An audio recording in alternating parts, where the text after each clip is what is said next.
স্বাগতম, নমস্কার। ইউইএম টাইমসে আপনাদের স্বাগত জানাচ্ছি। আপনারা জানেন যে শনিবার সন্ধ্যে 7টা মানেই হচ্ছে গিয়ে the time of university of engineering and management IEM গ্রুপের।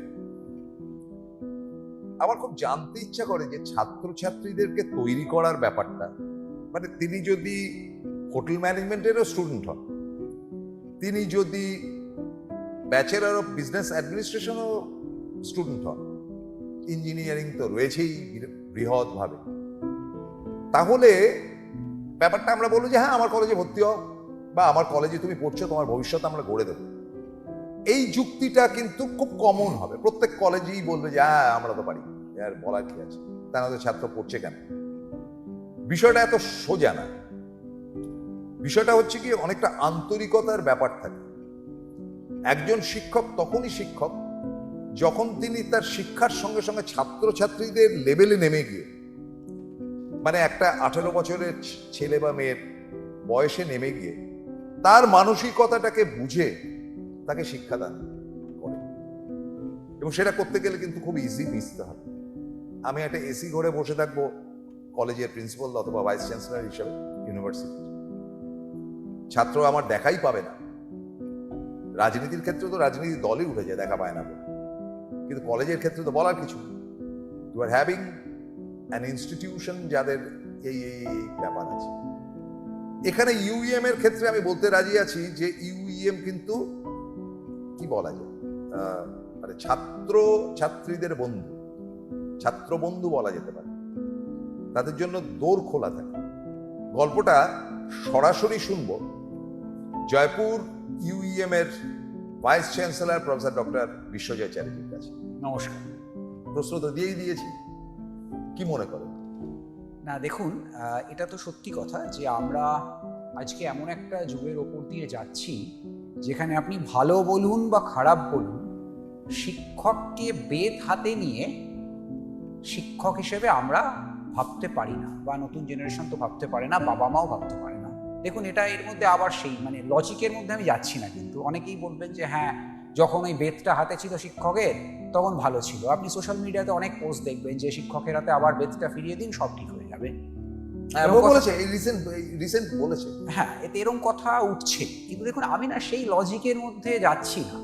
যেটা সত্যি সেটা হচ্ছে হয়তো হবে হয়তো হবে না আমি জানি না, কিন্তু আজকের দিনে যেটা জেনজি বলা হয় তারা কিন্তু এটা মেনে নেবে না যে শিক্ষকের হাতে বেত আছে, বা বাবা মারাও মানবে না যে আমার ছেলে মেয়ের গায়ে শিক্ষক হাত তুলেছে, সেটা মানবে না। এটাও মানবে না যে আমি শিক্ষককে 10 বার ফোন করে সলিউশন পাচ্ছি না, মানে তাহলে আমার অন্য হাজারো ওয়ে আছে, আমি শিখে নেব, আমি দেখে নেব, আমি অন্য ইন্টারনেট আছে, অন্য টিচার আছে, আমি দেখে নেব। দেখুন, আমি যাই মনে করি না কেন, আমার থট প্রসেস যাই হোক না কেন, আমাকে বুঝতে হবে যে কারেন্ট জেনারেশন চায় যে সে যেন শিক্ষকের কাছে খুব সহজে পৌঁছতে পারে, শিক্ষক যেন তাকে যথেষ্ট সময়টা দিতে পারে এবং তার জন্য তার পড়াশোনাটাকে, তার শেখাটাকে অনেক ভালো করে দিতে পারে, ফেসিলিটেট করতে পারে।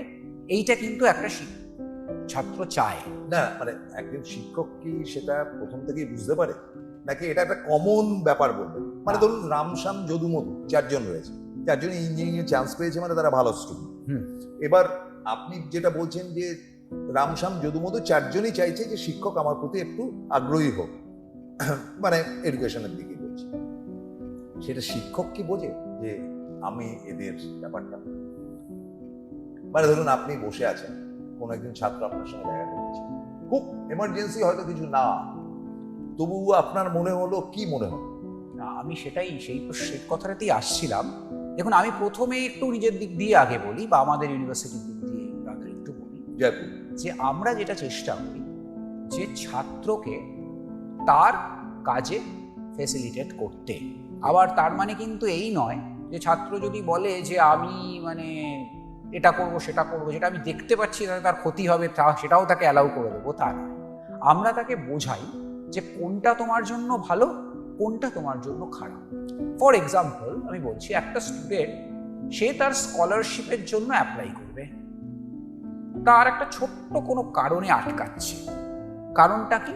না তার মেন্টারের সিগনেচার লাগে, একটা মেন্টার মেন্টি সিস্টেম আছে, তো তার মেন্টার টিচার যে তার সিগনেচার লাগে ওই স্কলারশিপটাকে প্রসিড করার জন্য। ঠিক। তার মেন্টার কোনো একটা কারণে তার বাড়িতে কিছু একটা প্রবলেম হয়েছে, সে গত 3-4 দিন ধরে আসছে না। কালকে স্কলারশিপ সাবমিট করার লাস্ট ডেট বা আজকে স্কলারশিপ সাবমিট করার লাস্ট ডেট। স্টুডেন্টটা আমার জন্য এসছে, গেটের বাইরে দাঁড়িয়ে আছে, আমি মিটিংয়ের পর মিটিং করে চলেছি, স্টুডেন্টটা ঢুকতে পারছে না, এদিকে তার লাস্ট টাইমটা এসে যাচ্ছে। That should not happen in the current day. আজকের দিনে দাঁড়িয়ে স্টুডেন্টরা যেন তাদের বেসিক ফেসিলিটেশনটুকু পায়, তাদের বেসিক হেল্পটুকু যেন পেয়ে যায়। কোনো স্টুডেন্টকে আমি বেমতলব বাইরে দাঁড় করিয়ে রাখবো না। আমি তার কাছে যাব, যত ইম্পর্টেন্ট মিটিংই চলুক না কেন, আমি মিটিংটা থেকে পারমিশন নেব যে কোনো দুজন স্টুডেন্ট আমার জন্য দাঁড়িয়ে আছে, আমি একটুখানি শুনে আসছি তার থেকে। আমি তার থেকে শুনলাম, শুনে মনে হলো যে এক্ষুনি 10 মিনিটের মধ্যে যদি আমি এটা গিয়ে কাউকে একটা ফোন করে বলে না দিই, তাহলে জিনিসটা হবে না, বিকল্প হিসেবে আটকে যাবে। আমি কিন্তু সঙ্গে সঙ্গে সেটা করব, আমি আবার পারমিশন চাইবো, আমাকে একটু 10 মিনিট দাও, তোমার মিটিংটা কন্টিনিউ করো, আমার একটা স্টুডেন্টের প্রবলেম হয়েছে, আমি এটা সলভ করে আমি ফেরত আসছি, প্লিজ কন্টিনিউ দ্য মিটিং বলে আমি কিন্তু সেই প্রবলেমটা সলভ করব, করে আমি আবার মিটিংয়ে জয়েন করব। এবার যদি উল্টোটা হয়, ধরুন আমি স্টুডেন্টের থেকে শুনলাম, কারণ দেখুন স্টুডেন্টরা তো বোঝে না ঠিক ইম্পর্টেন্ট কোনটা নন ইম্পর্টেন্ট কোনটা। অনেক সময় আপনি দেখবেন আপনি মেল পাবেন 100টা মেলের মধ্যে 100টাতেই ইম্পর্টেন্ট লেখা আছে, প্রত্যেকটা কিন্তু সত্যি ইম্পর্টেন্ট নয়, বুঝতে পারলেন? আপনাকে সেইটা ধরতে হবে। আচ্ছা, এটার তো তোমার কালকে বিকেল অবধি টাইম আছে করার, আমার এই মিটিংটা আসছে 1 ঘন্টা চলবে, আমি স্টুডেন্টটাকে বলবো যে বাবা তুমি আমার কাছে একটু 2 ঘন্টা পরে এসো, আমি তোমার কাজটা করে দেবো, তোমার জন্য না আটকায়, তুমি 2 ঘন্টা পরে এসো, আমি মিটিংটা সেরে নিই, কয়টা 2 ঘন্টা পরে হলেও তোমার হবে, কিন্তু আমি তোমায় কথা দিচ্ছি আমি তোমার এই কাজটা করবো বলে আমি মিটিংয়ে ফেরত চলে যাবো। স্টুডেন্টরা 2 ঘন্টা পরে আসবে, তখন করবো, বুঝতে পারছো না? আমাকে সেটা অ্যানালাইজ করতে হবে, কিন্তু এটা যেন না হয় যে আমি কোনো স্টুডেন্টকে প্রায়োরিটি না দিয়ে, তার রিকোয়ারমেন্টকে প্রায়োরিটি না দিয়ে আমি আমার মতো কাজ করে চলেছি। It should be student driven. আমার ইনস্টিটিউট যেন স্টুডেন্ট ড্রিভেন হয়। কোনো ইনস্টিটিউট যেন এরকম মনে না করে, বা অ্যাটলিস্ট আমার ইনস্টিটিউট যেন এরকম মনে না করে যে স্টুডেন্টরা lesser stakeholder, students are always at front, students are the biggest stakeholders. এইটা আমাদের মাথায় রাখতে হবে যে আমার যদি আজকে ইউনিভার্সিটির 100টা ফেদার থাকে, সেই 100টার মধ্যে 99টাই যেন স্টুডেন্টস ফেদার্স হয়। এমন যেন না হয় যে আমি একটা নতুন প্রজেক্ট ভাবলাম, এই প্রজেক্টটা আমি নিজে নিজে করে দিলাম, বুঝতে পারলেন? আমার কাছে টাকা স্যাংশন হলো, ম্যানেজমেন্ট টাকা স্যাংশন করলো, কোনো স্টুডেন্টের ইনভলভমেন্ট নেই, আমি করে দিলাম। বা research paper publication is a very big thing, টিচাররা নিজেদের মতো রিসার্চ পেপার পাবলিশ করে নিল, কোনো স্টুডেন্ট ইনভলভ নয়, এরকম যেন না হয়। এই জিনিসটা কিন্তু খারাপ। মানে আজকে আমি যদি ইনস্টিটিউশন হই, আমার স্টুডেন্টসরা are the biggest stakeholders, আমাকে স্টুডেন্টদের ইনভলভ করে তুলতে হবে। আমি তো কোনো কোম্পানি নয়, আমি তো জিনিস তৈরি করে সেটাকে বিক্রি করে টাকা পাই না। আমার কাজ হচ্ছে স্টুডেন্টদের শেখানো। আমি এমন কাজ করলাম যেটা আমি নিজে নিজে করে নিলাম, স্টুডেন্টরা তার থেকে বেনিফিটেড হলো না, তাহলে সেই কাজ করে একটা ইনস্টিটিউটের কোনো লাভ নেই। আমাকে এই জায়গাটা দেখতে হবে, স্টুডেন্ট মুখী হতে হবে, স্টুডেন্ট ড্রিভেন হতে হবে। We should be for the students, of the students, by the students. ধরুন এআই, আর্টিফিশিয়াল ইন্টেলিজেন্স, আপনি কম্পিউটার ইঞ্জিনিয়ারিংয়ের ভারতবর্ষের অন্যতম সেরা, আপনি প্রফেসর বিশ্বজিৎ চ্যাটার্জি। এবার আবার ওই লেনা দেনার জায়গায় চলে গেলাম যে তাদের একটা বিশেষ কিছু দাওয়ার রয়েছে বা গ্রহণ করার রয়েছে, সেক্ষেত্রে আপনাদের ভূমিকা একটু ইলাবোরেটলি বলেন। প্রথম কথা, আমরা আগে একটা এপিসোডে এটা নিয়ে আলোচনা করেছি, দর্শকরা সবাই শুনে হাসবে। আপনি যে বললেন না যে আমি দর্শকদের উদ্দেশ্যে একটা কথা বলতে চাই যে আমি 28-29 বছর ধরে সাংবাদিকতার জগতে আছি, আমি এই বিষয়ে বাজে কথা বলার লোক। Yes, carry on please. হ্যাঁ, যাই হোক, দেখুন আমি যেটা বলার উদ্দেশ্য যে এআই ভালো না খারাপ এই নিয়ে না প্রচুর দ্বন্দ্ব হয়েছে, প্রচুর ডিবেটস। আপনি যদি আজকে is AI good or bad, প্রত্যেকদিন ইজ এআই মানে বুন অর বেন, আপনি যদি আজকে ইউটিউবে খোলেন সব থেকে বেশি কন্টেন্ট পাবেন এটার উপরে। কিন্তু কি বলুন তো, এইটা ডিসকাস করার জন্য মানে সেই জায়গাটা আমরা পেরিয়ে এসেছি অলরেডি। আজকে ভালো হোক মন্দ হোক, AI is there to stay, we cannot stop it, we cannot stop it from going also, it is there to stay. Better is let us accept it. কারণ দেখুন একটা কথা আছে না যে আপনার জবটা কিন্তু সে এআই নিয়ে নেবে না, আপনার জবটা সেই লোকটা নিয়ে নেবে যে এআই জানে যদি আপনি এআই না জানেন। আচ্ছা, As simple as that. Your একদম job পরিষ্কার। will not be replaced by সুন্দর AI. বললেন। Your job will not be replaced by AI. Your job will be replaced by that person who knows AI if you don't know AI. তার মানে তোমাকে AI শিখতে হবে, এইটা কিন্তু মূল কথা। তাহলে এটা যদি মূল কথা হয়, তাহলে আজকে আমরা সব স্টুডেন্টদের এআই শেখাবো নাম্বার 1, এআই দিয়ে শেখাবো নাম্বার 2। দুটো পুরোপুরি আলাদা, কিন্তু এআই শেখানো আর এআই দিয়ে শেখানো দুটো সম্পূর্ণ আলাদা। হ্যাঁ, এআই দিয়ে শেখানোটা তো আর এআই শেখার মতন নয়। Exactly. আমি এআই শেখানোটা নিয়ে হাজারো কথা হয়েছে, সেটাও আমি একটু তাড়াতাড়ি বলি। এআই শেখানো মানে হচ্ছে প্রত্যেকটা স্টুডেন্ট এআই মডেল ডিজাইন করা শিখবে। মানে সে যদি কম্পিউটার সায়েন্সের স্টুডেন্ট হয়, সে শিখবে যে আমি এআই ইউজ করে কি করে একটা প্রোগ্রাম কুইকলি তাড়াতাড়ি চটজলদি লিখে ফেলতে পারি। এআই ইউজ করে আমি কি করে একটা অ্যাপ্লিকেশন, একটা অ্যাপ যেগুলোকে আমরা বলে থাকি, ফাটাফাট 1 ঘন্টার মধ্যে বানিয়ে ফেলতে পারবো। বা আমরা যে পলিসিটা ইউজ করি আমাদের ইউনিভার্সিটিতে, 1 অ্যাপ আ ডে, প্রত্যেক দিন প্রত্যেকটা স্টুডেন্ট একটা করে অ্যাপ বানাবে, যেটা আগেকার দিনে ভাবা যেত না। অ্যাপ বানানো মানে একটা কোম্পানিকে নিয়োগ করো, তুমি শেখো, অনেক দিন ধরে শেখো কি করে অ্যাপ বানায়, তারপরে বানাও, ওসব কিছু না। আজকের দিনে 1 অ্যাপ আ ডে, প্রত্যেকটা স্টুডেন্ট প্রত্যেক দিন একটা করে অ্যাপ বানাবে। বুঝতে পারলেন? এটা যেন স্টুডেন্টরা করতে পারে। অ্যাপ রেপ্লিকেশন, একটা অ্যাপ আমি এআইকে দেবো, দিয়ে বলবো এরকমই একটা অ্যাপ আমায় বানিয়ে দাও উইথ দিস চেঞ্জেস। এআই সেই অ্যাপটা বানিয়ে দিল। এই কাজগুলো কম্পিউটার সায়েন্সের স্টুডেন্টরা যেন করতে পারে। তুমি যদি একটা ম্যানেজমেন্টের স্টুডেন্ট হও, তাহলে তুমি যেন শেখো যে তুমি কি করে এমন একটা এআই প্রোডাক্ট বানাতে পারো যে এআই প্রোডাক্টটা খুব সহজে তোমায় বলে দিতে পারে যে একটা বিজনেসের আরওআই কতদিনে আসবে, রিটার্ন অফ ইনভেস্টমেন্ট কতদিনে আসবে। তোমাকে চটজলদি 1 ঘন্টার মধ্যে তুমি সেটাকে অ্যানালাইজ করে পুরো একদম তোমার বসের টেবিলে প্রেজেন্ট করতে পারো। আপনি যে এই নতুন বিজনেসে ইনভেস্ট করবেন ভেবেছেন, 1 ঘন্টার মধ্যে এটাকে বসকে তুমি জানিয়ে দিতে পারো যে দেখো এটাতে তোমার 3 মাস বা 4 মাস লাগবে, নাকি 3 বছর না 4 বছর লাগবে, নাকি 30 বছর লাগবে তোমার রিটার্ন অফ ইনভেস্টমেন্ট আসতে। সিম্পল। এরকম এআই মডেলকে তুমি যেন ট্রেন করতে পারো, অ্যাটলিস্ট এরকম এআই মডেল তুমি যেন ইউজ করতে পারো, এটা আমি স্টুডেন্টদের শেখাবো। সে যদি সিভিল ইঞ্জিনিয়ারিং এর স্টুডেন্ট হয়, আমি তাকে শেখাবো কি করে তুমি একটা স্ট্রাকচার ফিড করে এআই কে দিয়ে জানতে পারো এই স্ট্রাকচারটাকে কি করে ইমপ্রুভ করতে হয়, বা এরকম বেটার এআই মডেল তুমি কি করে ট্রেন করতে পারো যে আরো বেটার করতে পারবে। এগুলো হচ্ছে এআই শেখানো, যেগুলো আর নাও ইন্টিগ্রেটেড উইদিন আওয়ার সিলেবাস। কিন্তু স্যার এখানে আমার একটা জায়গা আছে। ধরুন আপনার স্টুডেন্টরা, কম্পিউটার ইঞ্জিনিয়ারিং এর স্টুডেন্টরা এআই ব্যাপারটার গোড়াপত্তন থেকে শিখে যাচ্ছে।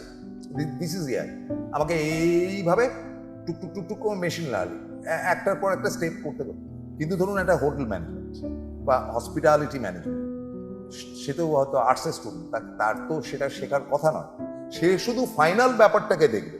মানে ধরুন একটা সিনেমার মেশিনগুলো কি করে হলো বা না হলো, আমরা যখন সিনেমা দেখতে বসি থোড়াই আমরা ভাবছি যে এখানে একটা কাট শট হয়েছিল, এখানে জোড়া হয়েছে ইত্যাদি। আমরা শুধু সিনেমাটা ফাইনালি দেখছি।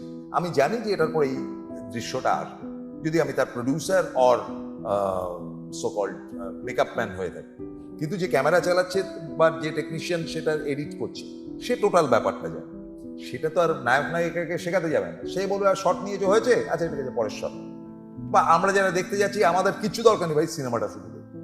এখানে আমার কথাটা হচ্ছে যে একটা হোটেল ম্যানেজমেন্ট বা একটা হসপিটালিটি ম্যানেজমেন্ট যেটা আপনাদের আছেও বল, তাকে তো আর আপনি ঠিক টেকনিক্যাল বা টেকনোলজিক্যাল ব্যাপারটা শেখাতে পারছেন না।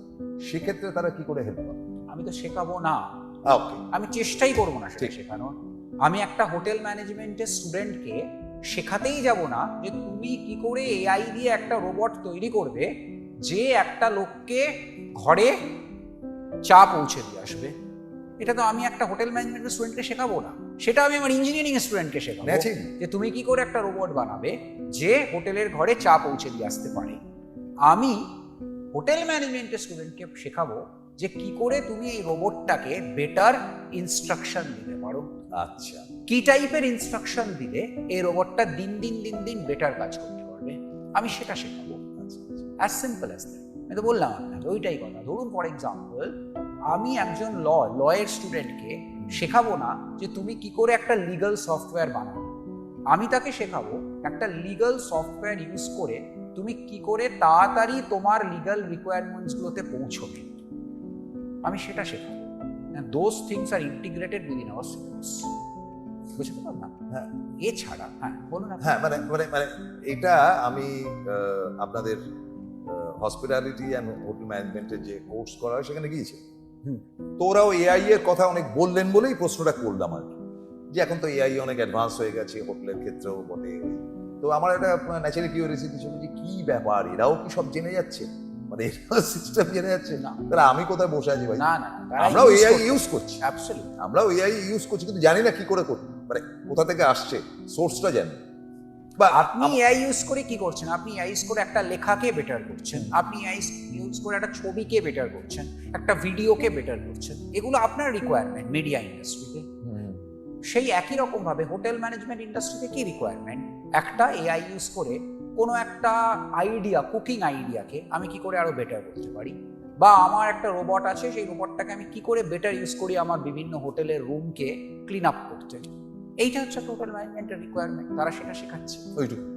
ওইটাই শেখাচ্ছে যেটুকু তার প্রয়োজন। তাহলে আরেকটা উত্তর দিন, এই যে রিসেন্ট ওয়ার্ল্ড কাপ গেল, ওয়ার্ল্ড কাপ কোনো একটা পার্টিকুলার চ্যানেল তার সত্ত্ব কিনে বসে আছে, সে বিক্রি করতে পারে রামাসামা যদু মধু পাঁচজন, কিন্তু আদারওয়াইজ কোনো চ্যানেল ওই গোলটা পর্যন্ত দেখাতে পারছে না, এত কড়াকড়ি হয়েছে যে পয়সা দেয়, শুধু গোলটুকু দেখাবো তাও দেখাতে পারছে, ওই স্টিল ছবিতে তাকে ইয়ে করতে হচ্ছে। তো আমি এবার যেটা দেখলাম খুব অদ্ভুত ব্যাপার, কোনো চ্যানেল অর লাইক দ্যাট, মানে ওই গোছের গোত্রীয় কিছু, বলতে পারবো না তারা, হয়তো পোর্টাল হবে, তারা টোটাল খেলাটাকে নিয়ে সেটাকেই টুকটুক করে নানান রকম কারুকার্য করে এক্স্যাক্টলি ওই খেলাটাই দেখাচ্ছে, কিন্তু ওই লোকগুলো সব এআই এর লোক। কি করে করবে? এটা খুব সহজ বানানো। দেখুন এইটা আবার সেই এক্স্যাক্টলি, মানে প্রত্যেকটা সেকেন্ডকে তারা আবার সেই মিডিয়া ইন্ডাস্ট্রি শুধু শিখবে যে কি করে প্রম্পট দিয়ে এরকম টাইপের ভিডিও জেনারেট করা যায়, খেলার এরকম একটা ভিডিও জেনারেট করা যায়। সে কিন্তু এটা শিখবে না যে প্রম্পট যে এআই সফটওয়্যারকে দিচ্ছে সেই এআই সফটওয়্যারটা কি করে বানানো, সেটা সে শিখবে না। সে শুধু শিখবে আমি কি টাইপের ইনস্ট্রাকশন দেব যাতে করে এই জিনিসটা এরকম একটা ভিডিও তৈরি করে দেওয়া যায়। এই যে আপনি এত সোশ্যাল মিডিয়ায় ভিডিও দেখেন এআই দিয়ে বানানো, তারা কি সবাই কি এআই তৈরি করা শিখে বসে আছে? তা তো নয়। তারা সবাই শুধু এআইটা ইউজ করাটা শিখেছে। আমরা এআই তৈরি করাটা শেখাবো হচ্ছে কম্পিউটার সায়েন্সের ছেলেদের, এআই ইঞ্জিনিয়ারদের। আমরা বাকিদের সেটা চেষ্টাই করবো না। আমরা বাকিদের শেখাবো যে এআইটা তুমি কি করে ইউজ করতে পারো। একটা মার্কেটিং এর ছেলেকে আমি শেখাবো যে ডেটা রেলস ইউজ করে কি করে তুমি উইদিন 10 মিনিটস বলতে পারবে যে এরকম একটা কোম্পানি আমি তৈরি করতে গেলে তার রিটার্ন অফ ইনভেস্টমেন্ট কত দিনে আসবে, তার গ্রাফ তুমি কি করে জেনারেট করবে। আমরা শেখাবোই না যে এই এআই সফটওয়্যারটা ডেটা রেলটা কি করে তৈরি করা হয়েছে, সেটা আমি একটা কম্পিউটার ইঞ্জিনিয়ারকে শেখাবো, সেটা আমি একটা এআই ইঞ্জিনিয়ারকে শেখাবো। অ্যাজ ওয়েল অ্যাজ ওটা তো আমি বললাম যে ওটা ওরা আলাদাভাবে সফটওয়্যারে বানালো টানালো। মেসি এসে ইন্টারভিউ দিচ্ছে এবং টোটাল ওর জেদ আছে, ও স্প্যানিশ ছাড়া অন্য কোনো ল্যাঙ্গুয়েজ ইউজ করে, ইংরেজি জানে, বোঝে, সবই করে, কিন্তু ব্যবহার করবে না। সেটা মারাদোনার মধ্যেও ছিল। এবারে দেখা যাচ্ছে যে সেটা হয়ে গেছে, এক্স্যাক্টলি দ্যাট পার্টিকুলার মেসি। এখানে কিন্তু ছবির কোনো মানে কারসাজি নেই, মেসি জেনুইন, সব ছবিগুলো দেখলেই বোঝা যাচ্ছে যে একটা জেনুইন ইয়ে হচ্ছে। টোটাল কমিউনিকেশনটা হচ্ছে কিন্তু বাংলাতে, মানে একজন পর্তুগিজ বাংলায় প্রশ্ন হচ্ছে, মেসি বাংলায় উত্তর দিচ্ছে, but that is Messi, original Messi. এটা কি কেউ করলো? দেখুন আবার এগুলো তো ঠোঁট হয়তো মিলছে না ঠিক। না আপনি কি করে করলো যদি আমাকে বলতে বলেন তাহলে তো তার উত্তরটা পুরোপুরি টেকনিক্যাল হয়ে গেল। আমাকে তো এক্ষুনি কম্পিউটার খুলে আপনাকে মানে কোডিং দেখাতে হবে। আমার দর্শকদের জন্য আমি আবার বলছি, আমাকে তো তাহলে পুরো কোড লিখে আপনাকে দেখাতে হবে, যেটাও করা সম্ভব। সেরকম আমি ওয়ার্কশপ নিয়ে থাকি আমাদের, মানে বিভিন্ন যারা এআই ইঞ্জিনিয়ার তাদের জন্য আমি ওয়ার্কশপ নিই যে তুমি কি করে এরকম কোড লিখবে যাতে করে জিনিসটা ভেতর থেকে হয়। কিন্তু তার মধ্যে যাওয়ার দরকার নেই। আজকের দিনে এমন অনেক এআই সফটওয়্যার আছে যে সফটওয়্যারে তুমি যদি এই ভিডিওটা ফিড করে তুমি বলো যে তুমি এটাকে বাংলায় ট্রান্সলেট করে তুমি বাংলায় বলাও এবং মুখের মুভমেন্টগুলোকে সেই অনুযায়ী করে দাও, তাহলে সেই এআই সফটওয়্যার সেটা করে দেবে। এবার সেটাতে তোমাকে একটু দেখতে হবে, দেখো মানে আবার তোমাকে তার পেছনে টাইম দিতে হবে, মানে দেখতে হবে এই যে ও বললে এই জায়গায় লিপসিংটা ঠিক হলো না, তখন তোমায় বলতে হবে এই লিপসিংটা একটুখানি ঠিক করো। হ্যাঁ তাই হয়, হ্যাঁ সেটা আপনাকে বলতে হবে। হ্যাঁ লিপসিং করে দেয়, তো সেই অনুযায়ী লিপসিং চেঞ্জ করে আপনি দেখেননি, আপনি তো সেটা আজকের দিনে এআই কে জিজ্ঞেস করলেই যে ফেসবুকে কি এরকম কোনো ফিচার আছে যে ফিচারে আমি যে ভাষায় কথা বলবো আমার ভাষাটা ট্রান্সলেট হয়ে যার যে ভাষায় সেই ভাষায় শোনা যাবে?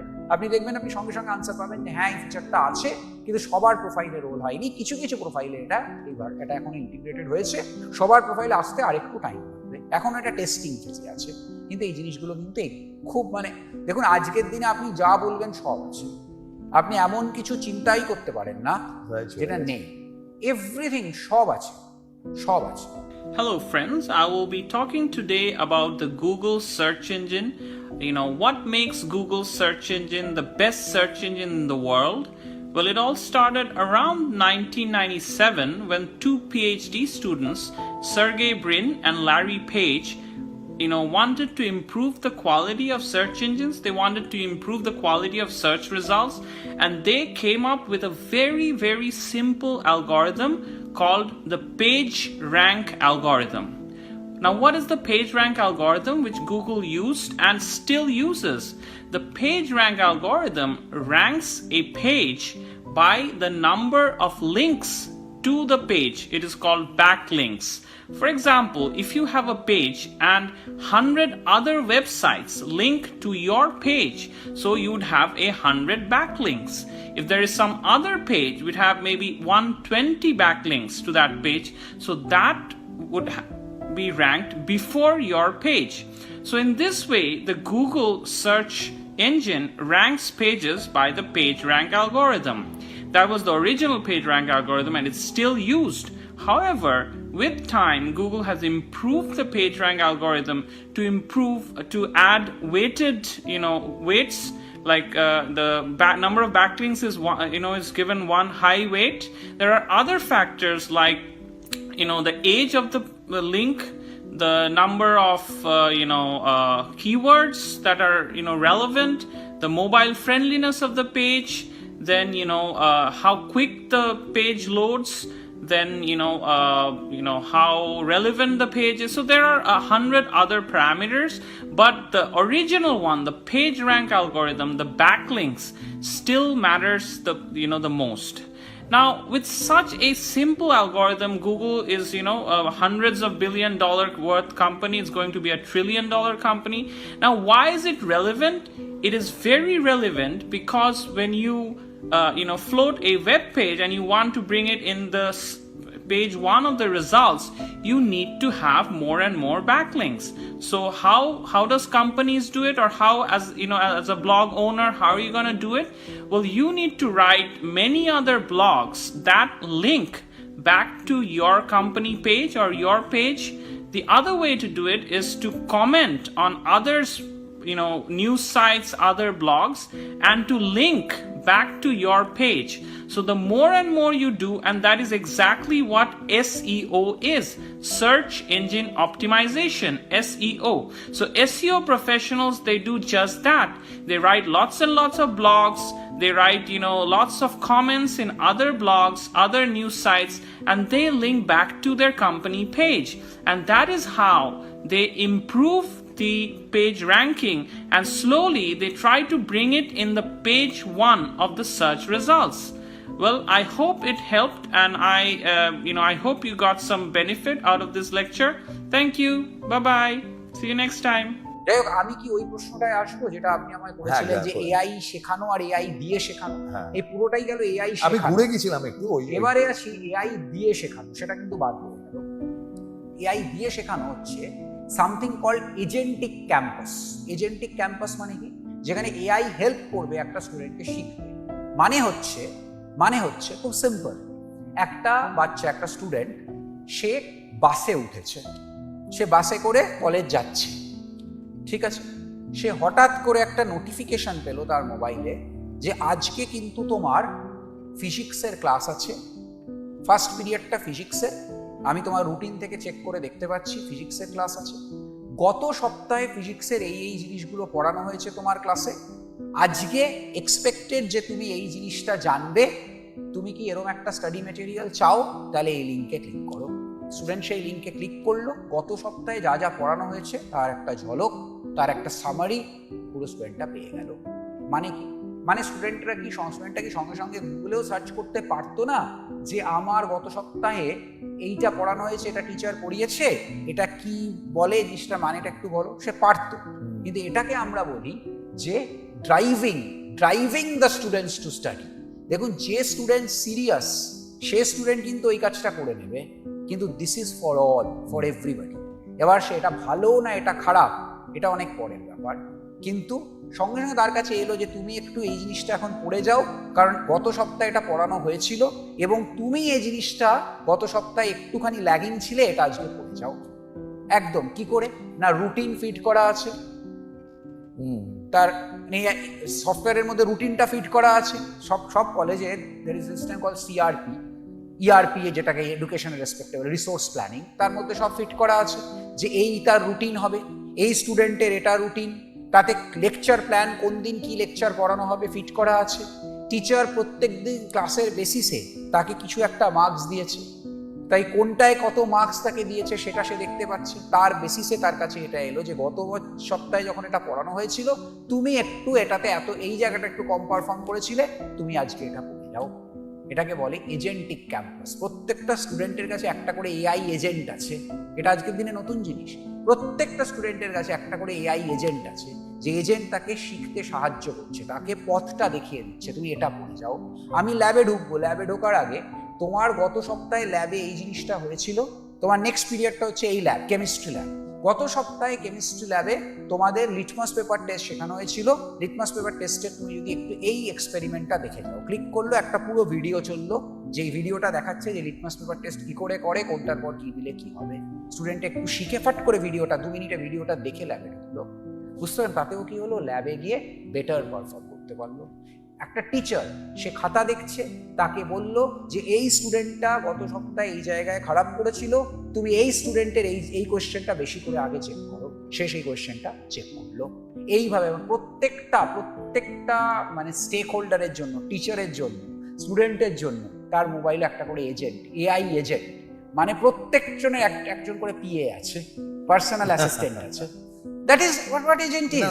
এটাই এআই করেছে, যে প্রত্যেকের একটা করে পার্সোনাল অ্যাসিস্ট্যান্ট আছে, যে তাকে হেল্প করছে, তাকে বলছে যে তুমি কিভাবে তোমার লাইফটা ইজি হতে পারে, কি করে তুমি এখন, তাতে কি হচ্ছে, তাতে এবার অনেকে বলতেই পারে যে এরকম ভাবে ইজি করে দিলে তাহলে মানে এটা কি মানে হলো, স্টুডেন্টরা কিছুই নিজেরা করবে না, সবই ওকে এআই করে দেবে। দেখুন, সব স্টুডেন্ট তো নিজে করছে না, তাকে যদি একটু পথ দেখানো হয়, হতে পারে সে বেটার করবে, হতে পারে এটা ভালো দিক। খারাপ দিকের মধ্যে আমি যাচ্ছি না, নিশ্চয়ই খারাপ দিক আছে, সবকিছুরই তো ভালো খারাপ থাকে। তবে হ্যাঁ, এআই এসেছে, এআই থাকবে, এআই থাকতে চলেছে, আমাদেরকে অ্যাকসেপ্ট করে নেওয়া, আমাদের সেটা অ্যাকসেপ্ট করে নেওয়া এবং তাকে ভালো করে শেখা, তাকে একদম বেস্ট লেভেলে শেখা ছাড়া আর কোনো উপায় নেই। কাজেই একটা ব্যাপার খুব পরিষ্কার যে প্রফেসর ডক্টর বিশ্বজয় চ্যাটার্জি, যিনি ইউইএম জয়পুরের ভাইস চ্যান্সেলর এবং একটি অসাধারণ মানুষ, আমরা খুব শিশুসুলভ মনোভাব নিয়ে আজকের এপিসোডে তার কাছে প্রশ্ন করেছি। এটা ন্যাচারালি আমাদের ধরে নিন আমরা একেবারে গণ্যমূল্য, আমি তো তাই মনে করি নিজেকে। কিন্তু তিনি যেরকম ভাবে ক্লাস 1-এর বাচ্চাকে পুরো ব্যাপারটা বোঝান, ঠিক সেইভাবে তিনি কিন্তু আজকে বুঝিয়ে দিলেন। এবং আমার মনে হয় যে আজকের এপিসোডটা একটা অ্যাসেট। যদি কারোর বুঝতে ফার্দার অসুবিধা হয়, আপনারা আমাদের ইউটিউবে দেখে নেবেন, আমাদের ফেসবুকে দেখে নেবেন, তাছাড়াও আরো অনেকগুলো জায়গায় আমাদের যাচ্ছে, দেখে নেবেন। But must see it. আজকের মতো শেষ করতে হচ্ছে। Thank you very much sir, নমস্কার।